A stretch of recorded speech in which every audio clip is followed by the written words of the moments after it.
ನಮಸ್ಕಾರ ವೀಕ್ಷಕರು, ಎಲ್ಲರೂ ಹೇಗಿದ್ದೀರಾ? ಎಲ್ಲರೂ ಚೆನ್ನಾಗಿದ್ದೀರಾ ಅಂದ್ಕೊಂಡಿದ್ದೀನಿ. ನಮ್ಮ ಸನಾತನ ಧರ್ಮದಲ್ಲಿ ನಮಗೇನಾದರೂ ಕೆಡಕ್ಕಾದರೆ ನಾವು ಸಂಕಟ ಬಂದಾಗ ವೆಂಕಟರಮಣ ಅನ್ನೋರು, ಅಂದರೆ ನಾವು ದೇವಸ್ಥಾನಕ್ಕಾಗಲಿ ಅಥವಾ ಪುಣ್ಯಕ್ಷೇತ್ರಗಳಿಗೆ ಹೋಗೋ ಕಾರಣನೇ ಅದು, ಯಾಕಂದ್ರೆ ನಮ್ಗೆ ಒಳ್ಳೇದಾಗಲಿ ಅಂತ.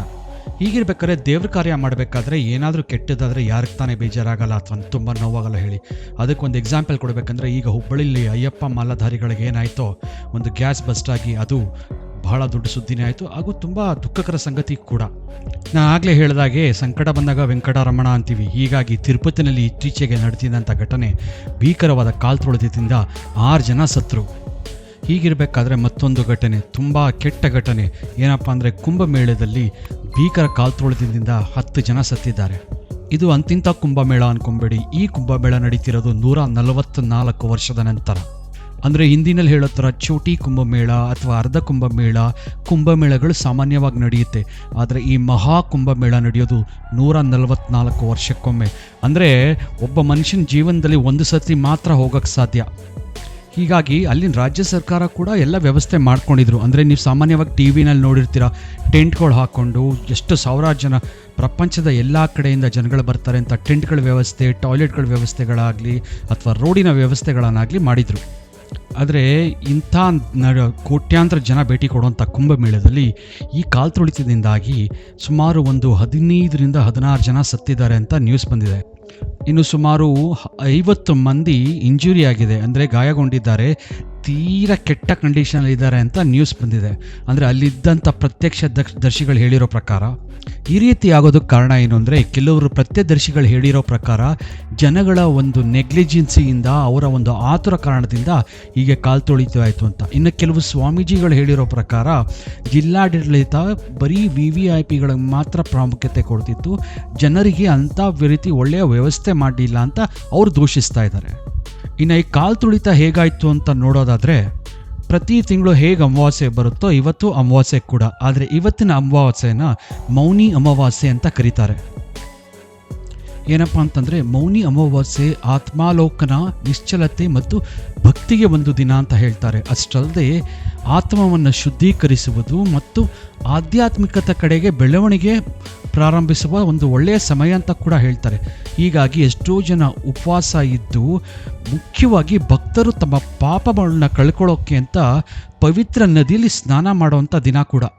ಹೀಗಾಗಿ ಏನೇ ಪಾಪ ಮಾಡಿದರೂ ಅವತ್ತಿನ ದಿನ ಗಂಗಾ ನದಿ ಎಲ್ಲನೂ ತೊಳೆದ್ಬಿಡ್ತಾಳೆ ಅಂತ.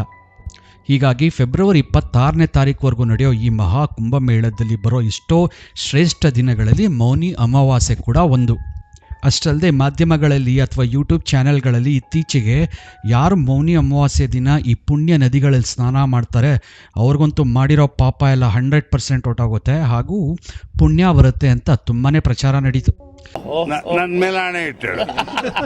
ಹೀಗಾಗಿ ಎಷ್ಟೋ ಜನ ಕುಂಭಮೇಳದ ಕಡೆ ತಮ್ಮ ಪ್ರಯಾಣವನ್ನು ಸ್ಟಾರ್ಟ್ ಮಾಡ್ತಾರೆ. ಹೀಗಾಗಿ ನಾವು ಬೇರೆ ದಿನ, ಅಂದರೆ ಫೆಬ್ರವರಿ 26ನೇ ತಾರೀಕು ಒಳಗಡೆ ಯಾವುದೋ ದಿನ ಹೋಗೋ ಬದಲು ಮೌನಿ ಅಮಾವಾಸ್ಯೆ ದಿನ ಕುಂಭಮೇಳಕ್ಕೆ ಹೋಗಿ ಪವಿತ್ರ ಗಂಗಾ ನದಿಯಲ್ಲಿ ಸ್ನಾನ ಮಾಡಿದ್ರೆ ನಮಗೆ ಖಂಡಿತವಾಗಿ ಪುಣ್ಯ ಬರುತ್ತೆ ಅಂತ ತೀರ್ಮಾನ ಮಾಡ್ಕೋತಾರೆ. ಹೀಗಾಗಿ ಮೌನಿ ಅಮಾವಾಸ್ಯೆ ಎಂದು 10ರಿಂದ 11 ಕೋಟಿ ಜನ ಸೇರೋ ಅವಕಾಶ ಇತ್ತು. ಅಂದರೆ ಅವಕಾಶ ಅಂತಂದರೆ ಚಾನ್ಸಸ್ ಇತ್ತು. ಇಮ್ಯಾಜಿನ್ ಮಾಡ್ಕೊಳ್ಳಿ, ನಮ್ಮ ರಾಜ್ಯದ ಕರ್ನಾಟಕದ ಜನಸಂಖ್ಯೆ ಬಂದು 6ರಿಂದ 7 ಕೋಟಿ ಅಥವಾ 7 ಕೋಟಿ ಇದ್ದರೆ 10 ಕೋಟಿ ಒಂದು ನದಿ ತೀರದಲ್ಲಿ ಅಂದರೆ ಎಷ್ಟು ಜನ ಇರ್ಬೋದು? ಅಂದರೆ 10 ಕೋಟಿ ಅಂದರೆ ಊಹೆ ಮಾಡ್ಕೊಳ್ಳಿ, ಎಷ್ಟೋ ದೇಶದ ಜನಸಂಖ್ಯೆ 10 ಕೋಟಿ ಇರುತ್ತೆ. ಎಷ್ಟೋ ದೇಶದ ಜನಸಂಖ್ಯೆನೇ 10 ಕೋಟಿ ಇರುತ್ತೆ ಅಂದರೆ 10 ಕೋಟಿ ಜನ ಒಂದು ಜಾಗದಲ್ಲಿ. ನಿಮ್ಗೆ ಗೊತ್ತಿರಬೇಕು ಅಥವಾ ನಿಮ್ಗೆ ತಿಳಿದಿರಬೇಕು, ಗಂಗಾ ತೀರ ಬಂದು ದೊಡ್ಡ ನದಿ, ಅದರಲ್ಲಿ ಎಷ್ಟೋ ಕಡೆ ಸ್ನಾನಕ್ಕೆ ಅವಕಾಶ ಇದೆ. ಆದರೆ ಎಲ್ರಿಗೂ ತ್ರಿವೇಣಿ ಸಂಗಮದಲ್ಲೇ ಮುಳುಗಿ ಹೇಳಬೇಕು ಅನ್ನೋ ಒಂದು ಆಸೆ. ಯಾಕಂದರೆ ಆ ಜಾಗದಲ್ಲಿ ತುಂಬ ಪವಿತ್ರತೆ ಇದೆ ಅಂತ. ಏನು ಮಾಡ್ತೀರಾ? ಹೀಗಾಗಿ ಜನಗಳಿಗೆ ತ್ರಿವೇಣಿ ಸಂಗಮದಲ್ಲೇ ಹೋಗಿ ಮುಳುಗಿ ಹೇಳಬೇಕು, ಸ್ನಾನ ಮಾಡಬೇಕು ಅನ್ನೋ ಒಂದು ಇಚ್ಛೆ. ಈ ಘಟನೆ ನಡೆದಿದ್ದು 2 ಗಂಟೆ ಹೊತ್ತಿಗೆ, ಅಂದರೆ ಬೆಳಗಿನ ಜಾವ 2 ಗಂಟೆ.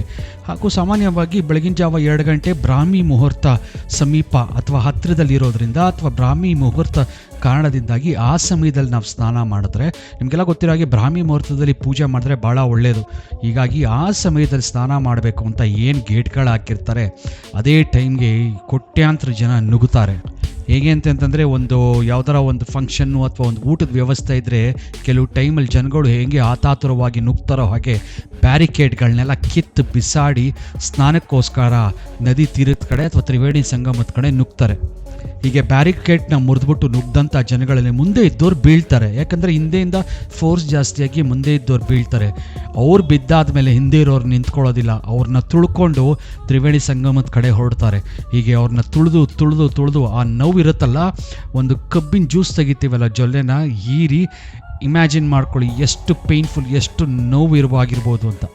ಹೀಗಾಗಿ ಎಷ್ಟೋ ಜನ ಸ್ಪಾಟ್ನಲ್ಲೇ ಪ್ರಾಣ ಕಳ್ಕೋತಾರೆ, ಎಷ್ಟೋ ಜನಕ್ಕೆ ಒಂದು ರೀತಿ ಅಪ್ಪಚ್ಚಿನೇ ಆಗೋಗ್ತಾರೆ ಅಂತ ಕೂಡ ಹೇಳ್ಬೋದು. ಹೀಗಾಗಿ ಸುಮಾರು 17 ಜನ ಸತ್ತು ಇನ್ನೆಷ್ಟೋ ಜನ ತುಂಬ ಭೀಕರ ಕಂಡೀಷನಲ್ಲಿದ್ದಾರೆ, ತುಂಬ ನೋವು ಅನುಭವಿಸ್ತಾ. ಇದೆಲ್ಲ ಗಮನಿಸ್ತಾ ಹೋದರೆ ವೀಕ್ಷಕರೇ, ಎಲ್ಲರೂ ತ್ರಿವೇಣಿ ಸಂಗಮದಲ್ಲಿ ಸ್ನಾನ ಮಾಡಬೇಕು ಅಂತ ನುಗ್ಗಿದ್ದೇ ತಪ್ಪಾಯ್ತಾ, ಅಥವಾ ಈ ಜಿಲ್ಲಾಡಳಿತ ಇನ್ನೇನಾದರೂ ಬೇರೆ ವ್ಯವಸ್ಥೆ ಮಾಡ್ಬೋದಾಗಿತ್ತಾ ಅನ್ನೋದು ಒಂದು ಸೂಕ್ಷ್ಮವಾಗಿ ನೋಡೋವಂಥ ವಿಷಯ. ಏನೇ ಇದ್ದರೂ ಈ ರೀತಿ ಒಂದು ಘಟನೆ ನಡಿಬಾರ್ದಿತ್ತು, ನಡೆದಿದೆ. ಒಂದು ಸತ್ತಿರೋರ ಆತ್ಮಕ್ಕೆ ಶಾಂತಿ ಸಿಗಲಿ ಅಂತ ಕೋರ್ಕೋತಾ ಇನ್ಮೇಲಾದರೂ ಜನರು ಈ ರೀತಿ ಒಂದು ಬೀಡು ಅಥವಾ ಒಂದು ಗುಂಪಿರುವಂಥ ಜಾಗಗಳಿಗೆ ಹೋದರೆ ಅದು ಎಸ್ಪೆಷಲಿ ಪುಣ್ಯಕ್ಷೇತ್ರಗಳಿಗೆ ಹುಷಾರಾಗಿರಬೇಕು ಅಂತ ಹೇಳ್ತಾ ಈ ವಿಡಿಯೋನ ಮುಗಿಸ್ತಾ ಇದ್ದೀನಿ.